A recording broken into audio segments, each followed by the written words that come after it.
We have the general patrol officers that you see in the cruiser car, and the calls for service in the north end, as you can imagine.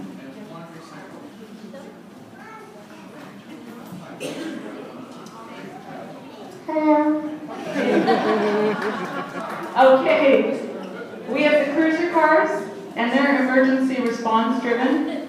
I'm only going over this so you know what it is that we're facing, and at the very end of what I'm saying is maybe you'll have an idea of why it's so important for us to work with you. Because quite honestly, maybe I should start with just saying the police aren't going to solve this all by ourselves. We can't. We've got at any given time in the north end 20 to maybe 100 calls waiting. And that's our general patrol officers. They're emergency response and they're based on priorities, okay? So we prioritize property crime up to violent crime that's imminent, very serious violent offenses. You have our detectives, they're in plain clothes, and anything that requires an extensive follow-up, lots of suspects or interviews, they will go and follow up the more complicated cases that you don't want a cruiser car tied up for 2 days. Then you have my unit. And I've got a team on what we call A side and B side, so 2 shifts, 6 officers on each side. Well, 4 and 6 for now. We've got 2 beat officers at any one time working.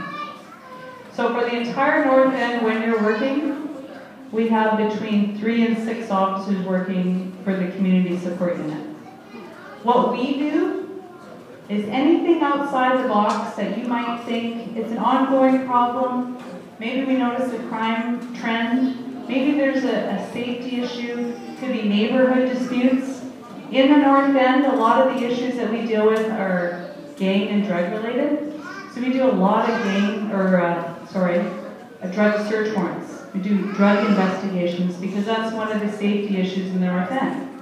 But we also do neighborhood disputes. We do mental health issues. We partner with community groups like Michael's. I sit on different boards where we can problem solve and say, okay, what is it we need big picture-wise?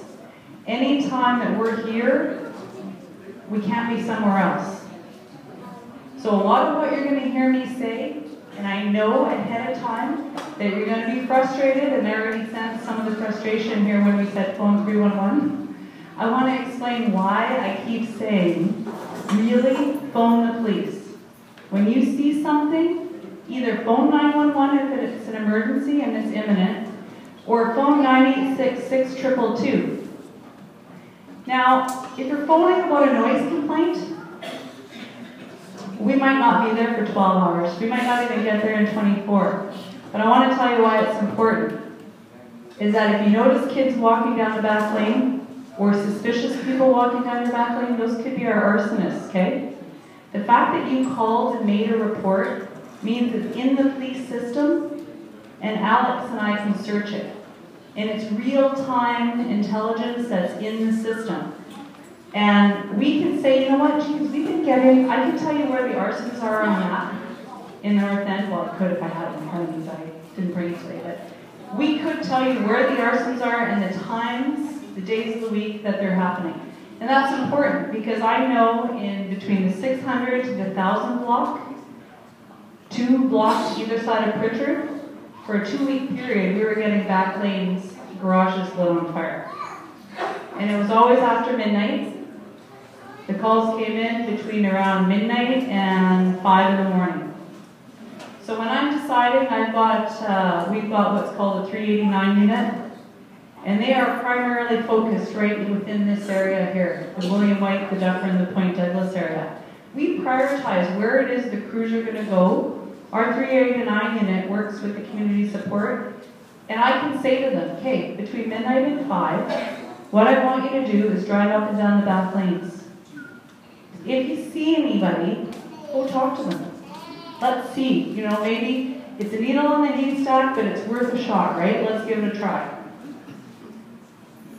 So the officers that made the arrest for the Redwood arson did it because somebody called. They noticed somebody in the back lane.